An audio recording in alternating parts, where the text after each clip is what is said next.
Assalamualaikum warahmatullahi wabarakatuh. Tuan-tuan, saudara-saudara, ibu-ibu dan bapak-bapak yang sudi mendengarkan keterangan agama yang saya berikan di dalam kaset ini. Moga-moga Tuhan melimpahkan, mengurniakan rahmat dan nikmat-Nya kepada kita semuanya. Saya akan membicarakan suatu ayat yang bertemu di dalam surat Al-Baqarah. Bunyinya, Allahu waliyul ladzina amanu yukhrijuhum minadh dhulumati ilan nur. Walladzina kafaru awliya'uhumut taghut yukhrijunahum minan nuri ila dhulumat. Artinya, Allah adalah menjadi pemimpin bagi orang-orang yang beriman, orang yang mempunyai kepercayaan yang teguh. Dan Allah, apabila orang itu telah betul-betul menganggap Allah menjadi pemimpinnya, Allah pun menjamin mengeluarkannya daripada gelap gulita kepada terang benderang. Gelap gulita kebodohan kepada kecerdasan. Gelap gulita kehidupan tak tentu arah kepada tujuan yang sejati. Sebaliknya, orang yang kafir yang tidak percaya kepada Allah, maka sebaliknya yang terjadi, daripada terang benderang, dia akan dipimpin oleh taghut, oleh kekuasaan-kekuasaan yang bukan bersandar kepada Allah. Kekuasaan-kekuasaan hanya dikendalikan oleh setan. Kekuasaan yang demikianlah yang akan mengeluarkannya daripada terang benderang kembali ke dalam gelap gulita. Oleh sebab itu, rohani manusia itu adalah melalui di antara gelap dan terang kehidupan itu. Di antara terang dan gelap kehidupan. Kalau sekiranya jasmani kita, kalau sekiranya badan kita yang lahir ini diberi cahaya oleh matahari yang terbit di waktu pagi, yang terbenam di waktu sore, rohani kita pun diberi juga terang oleh suatu yang lebih terang dari matahari, yaitu petunjuk dan hidayat Tuhan. Di dalam Al-Quran, Tuhan memberikan bujukan, memberikan jiwa besar kepada orang-orang yang beriman itu. Tuhan bersabda, La tahinu wa la tahzanu wa antumul a'launa in kuntum mu'minin. Engkau ini adalah orang yang tinggi kalau engkau tetap memegang kepercayaan kepada Allah Subhanahu wa ta'ala. Di dalam perjuangan hidup di dunia ini, perjuangan antara yang hak dengan yang batil, antara gelap dengan terang, antara keyakinan dan keraguan, manusia berjalan di sekitar itu. Di kiri dan di kanan kita berjumpalah gelap dan terang itu. Maka diberilah pedoman manusia tadi. Apa pedoman?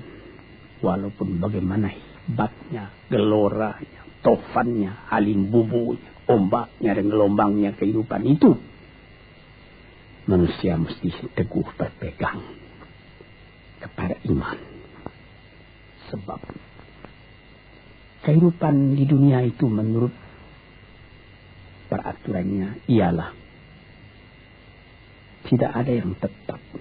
Yang tetap itu ialah berubah. Berubah itulah ketetapan yang ada dalam dunia. Panas sangat terik, benar, nanti akan hujan. Hujan sangat lebat, benar, nanti akan panas. Di suatu tempat terjadi hujan yang lebat, berhari-hari timbul banjir. Iya, banjir itu tidak tiap hari, nanti dia kering lagi. Di laut pun demikian pula. Ada pasang naik, tergenang ke atas. Besok pagi air itu sudah kering lagi, surut pasang. Begitulah kehidupan di dunia itu.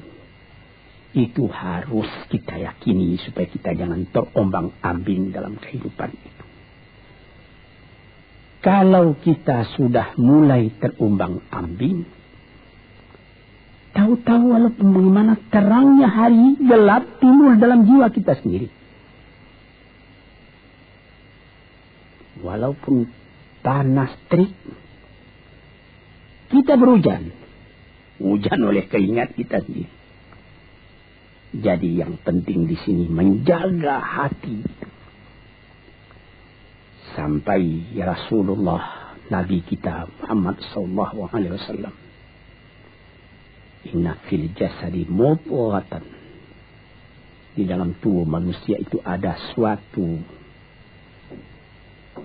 bekuan darah. Idza salahat salahal jasadu kulluhu wa idza fasadat fasadal jasadu kulluhu. Kalau ini segumpal daging baik, seluruh badan jadi baik. Kalau dia rusak, seluruh badan jadi rusak. Apakah itu? Hati. Hati.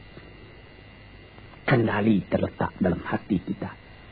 Hati artinya penuh. Bukan saja berarti pada daging, tapi pada hati dari hati, isi dari hati, atau juga akal kita. Sebab itu, maka kalau satu waktu saya pernah mengajarkan doa yang mengandung 8 sifat-sifat lemah menghilangkan kemerdekaan manusia. Hari ini saya pun akan mengajarkan doa yang diajarkan juga oleh Nabi. Bagaimana menjaga hati tadi. Di situ dalam doa itu ada tersebut 4 perkara. Apa disebut? Allahumma inni a'udzubika min qalbin la yakhsha'u wa min ilmin la yanfa'u wa min nafsin la tashba'u wa min du'a'in la yusma'u.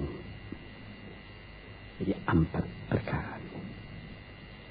Yang pertama, Allahumma inni a'udzubika min qalbin la yakhsha'u. Aku sangat berlindung kepada Engkau ya Allah. Janganlah sampai terjadi hati saya itu tidak khusyuk lagi. Ini bahaya ini. Mulai bahaya mengancam kepada manusia. Kalau hatinya tidak khusyuk lagi. Hati khusyuk yaitu hati itu tentu jelas tujuannya kepada Allah. Allah menjadi pegangannya. Allah menjadi bentengnya. Allah menjadi ingatannya. Allah menjadi tujuannya. Dan kepada Allah dia kalau sembahyang menghadapkan diri, menghadapkan hati, maka permohonan kita yang pertama kepada Tuhan, ya Tuhanku, janganlah sampai hati saya ini tidak khusyuk lagi. Sebagai orang Islam, kita sembahyang 5 waktu. Di dalam Al-Quran dikatakan sembahyang itu ialah khusyuk, terpadu ingatan kepada Tuhan. Tapi kalau kita sudah, hati itu sudah mulai ditumbuhi penyakit, walaupun sembahyang, mulai sejak Allahu Akbar, pikiran sudah menjalar kepada yang lain. Piutang belum menerima, utang belum terbayar,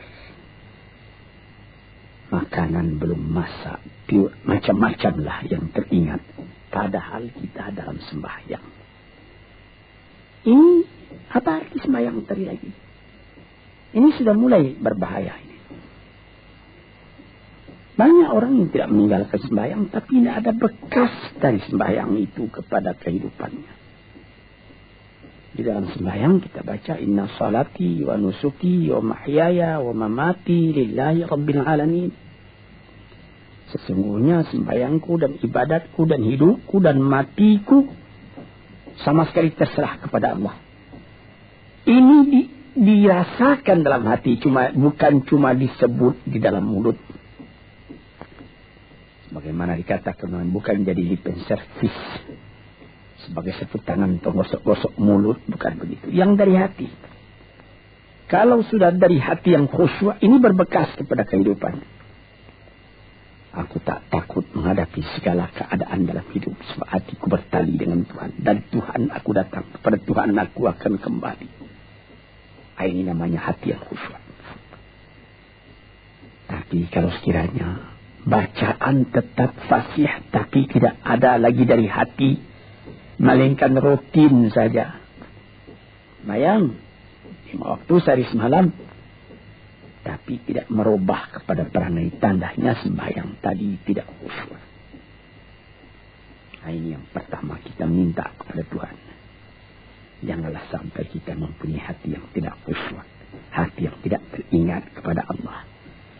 Kalau hati tidak ingat lagi kepada Allah, maka segala pekerjaan yang terlarang sudah ringan saja kita mengerjakan. Menipu,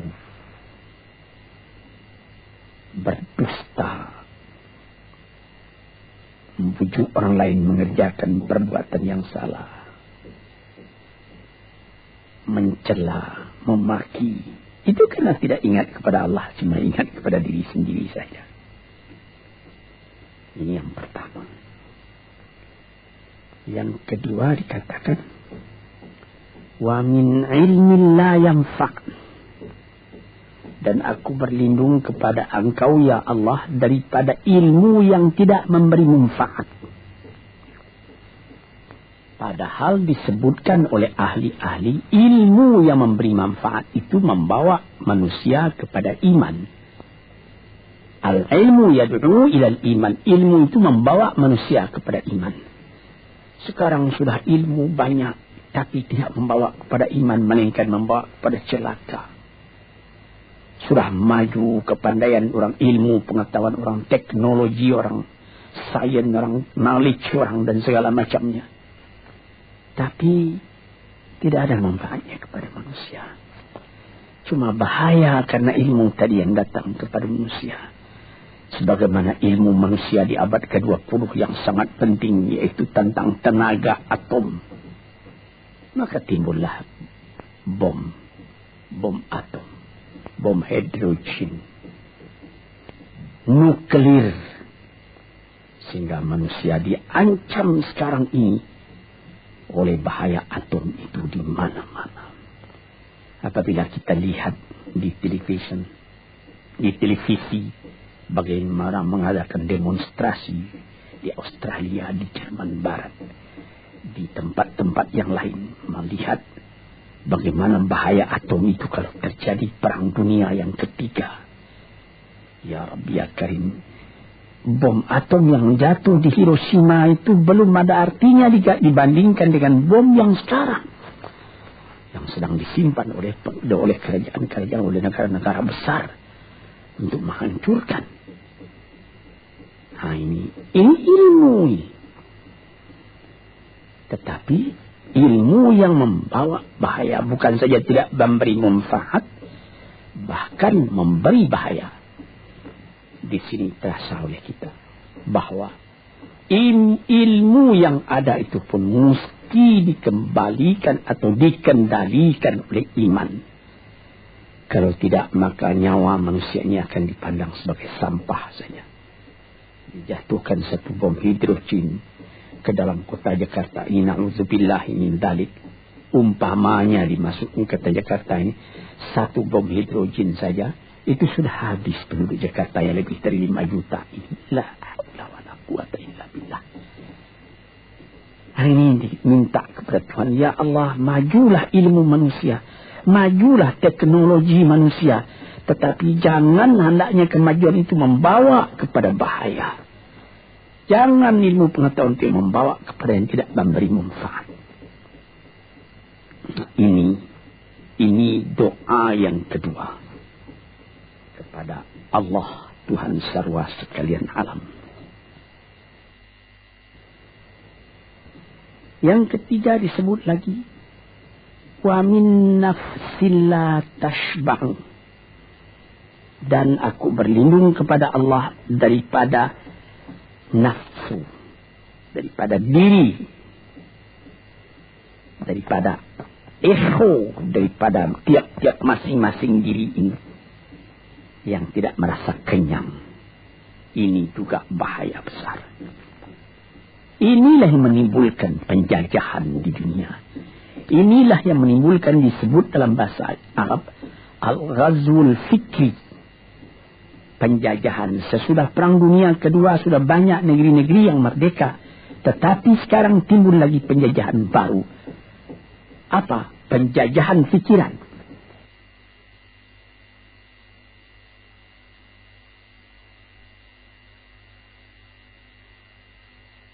Sehingga bangsa yang merdeka tadi tidak merdeka lagi fikirannya.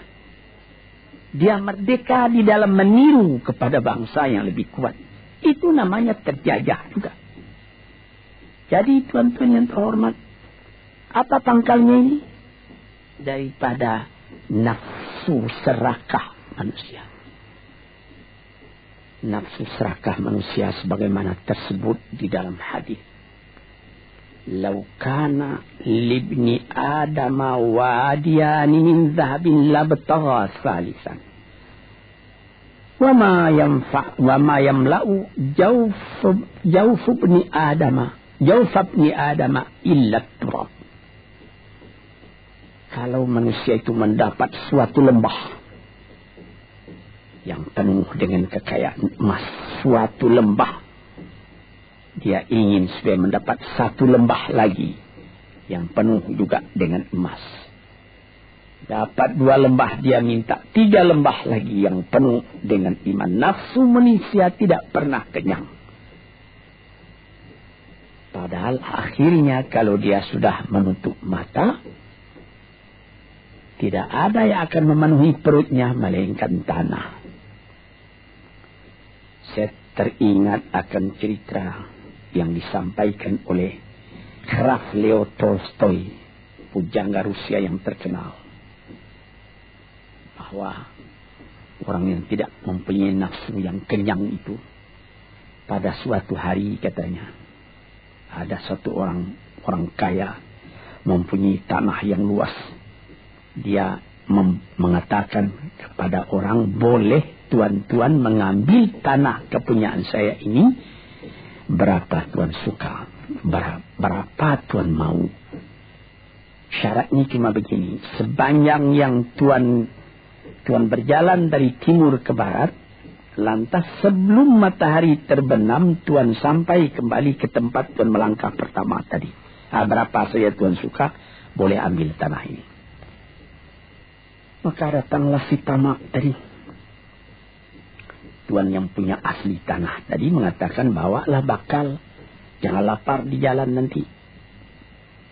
Baik, dibawanya nasi sebungkus, dia berjalan, jalan. Dari pukul 7 pagi.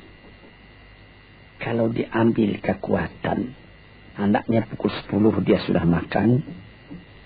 Melangkah lagi beberapa ratus meter atau sekian, nanti boleh kekuatan buat kembali. Sehingga sebelum matahari terbenam, dia sudah sampai ke tempat dia menuju bermula. Tetapi ini orang bernafsu betul, dia minta supaya banyak tanah yang dapat didapatnya. Dibawanya nasi sebungkus, tapi dia tidak jalan di tengah jalan, tidak berhenti. Kan nanti berapa meter itu nanti kalau saya berhenti, tanah yang kurang buat saya. Dia terus berjalan. Dia tidak ingat bahwa kekuatan masa pergi yang lebih cepat dengan kekuatan masa pulang yang lambat itu dia tidak taksir. Dia berjalan saja cepat-cepat. Sudah pukul 1 hari, sudah jauh perjalanan. Lantas nanti kembali.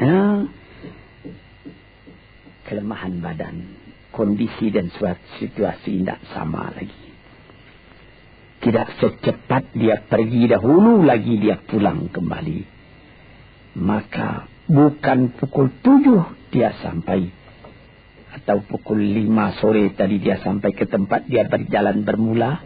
Karena dia jalannya sudah lunglai, kaki sudah penat, badan sudah letih. Kira-kira baru pukul 2 dia tidak dapat berjalan lagi karena sudah lapar. Dia coba makan sedikit pun tidak bisa lagi seenak makan yang tadi. Habis makan pun dia berjalan lagi. Pukul 3 dia terhenti. Jauh lagi baru sampai tempat yang pertama. Menurut syarat yang diberikan oleh mempunyai tanah yang pertama, kalau engkau tidak sampai ke tempatmu yang pertama tadi sorenya, tanah ini tidak engkau dapat lagi semua. Memang tidak sampai dia. Pukul 4 dia sudah berhenti berjalan, tidak kuat lagi. Mata sudah gelap. Akhirnya karena terlalu capek, terlalu penat, mati dia di tengah jalan. Berapa dia dapat tanah tadi lagi? Cuma sepanjang badannya untuk kuburannya, yang lain tinggal semua. Ini satu misal yang dibawakan oleh Graf Leo Tolstoy yang sesuai dengan hadis Nabi tadi. Nafsul la tashba. Diri manusia yang tidak pernah merasa kenyang. Kita berkehendak tidak berbatas. Tapi tenaga kita sendiri berbatas. Ini kerap kali tidak difikirkan oleh manusia. Dia punya angan-angan. Dia punya macam teori yang dikeluarkan.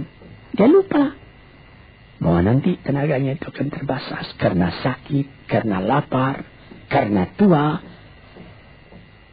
Sebagaimana pepatah dari nenek moyang kita, tanda-tanda dikirimkan lebih dulu bahwa kita tidak akan lama lagi di sini.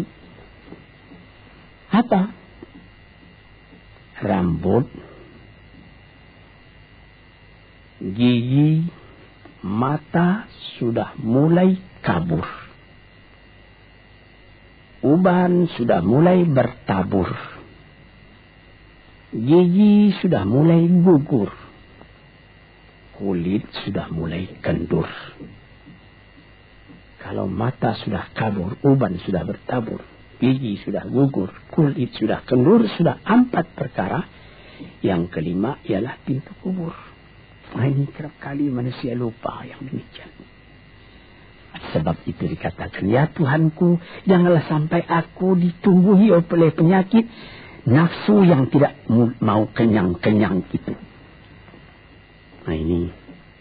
Kemudian itu timbul lagi doa yang keempat. Disebutkan di situ, wa min du'a illa yusma'. Ini lebih berbahaya lagi. Ini sudah puncak dari bahaya. Apa artinya?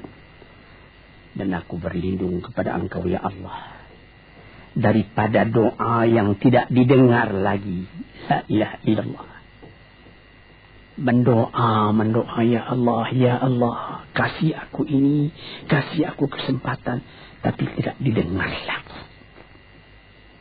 Tuan-tuan, para pendengar kasetku yang tercinta, ada tersebut dalam hadis Nabi, wa malbasuhu haramun, wa mashrabuhu haramun, wa ghudhiya bil haram. Ya Rabb, fa'anna yustajabu lah. Ash'asa, aghbara. Badan sudah penuh dengan kotoran, penuh debu. Yang muduk ilaihi ila sama, menadahkan tangan keduanya ke langit. Ya Rabbu, ya Tuhanku, tolong aku, ya Allah, bela aku. Padahal yang dimakan haram, yang diminum haram, dibesarkan dengan yang haram. Fana yustajabulah. Dengan jalan apa Allah Ta'ala akan mengabulkan doa itu? Badan kotor menghadap kepada yang bersih, meminta diberi kebersihan. Bagaimana caranya?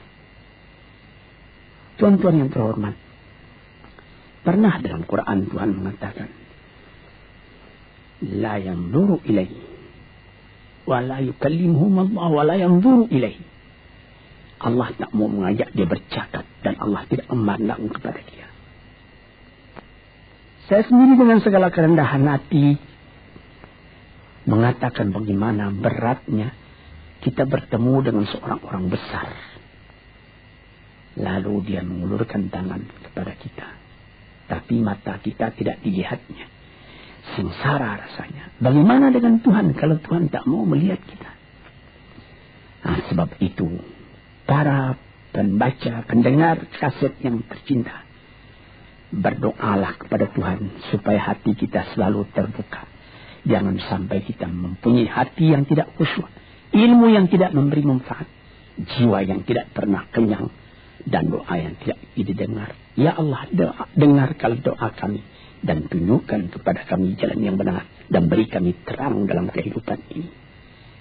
Yang keempat ialah wa min du'a illa yusma. Dan aku berlindung kepada Engkau ya Allah, jangan sampai doaku tidak terdengar, tidak didengar oleh Tuhan. Sebagaimana kita tahu, doa itu adalah mukhul ibadah, tulang sumsum daripada ibadat kita sendiri kepada Tuhan. Segala perbuatan kita patrikan dengan doa, dengan harapan mudah-mudahan diizinkan oleh Allah. Disampaikan maksud kita, macam-macam yang kita minta kepada Tuhan. Tapi kalau doa itu sudah tak diperdulikan lagi oleh Tuhan, apa celaka kita, apa daya kita, apa upaya kita? Di sini kita melihat apa sebab maka doa tidak didengar oleh Tuhan, tidak diperkenankan oleh Tuhan. Tentu saja bukan dari salah Tuhan, melainkan dari salah kita sendiri. Di dalam Al-Quran dikatakan, Iyyaka na'budu wa iyyaka nasta'in. Al-Fatihah tersebut, kepada Engkaulah kami menyembah, ya Allah, dan kepada Engkau kami minta tolong. Tapi dengan tidak sadar, kerap kali kita berbuat terbalik. Iyyaka nasta'in wa iyyaka na'budu, kepada Engkau kami minta tolong, lalu kepada Engkau kami menyembah. Minta tolong dulu baru menyembah. Minta tolong banyak-banyak, tapi terima kasih tidak ada. Tentu saja tidak didengar oleh Tuhan. Di dalam satu hadis tersebut,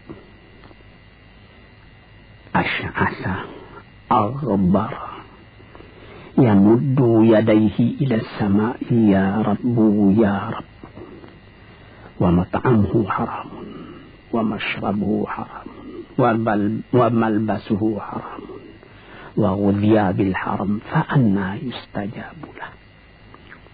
Badan sudah kotor, sudah berkerumut, kesusahan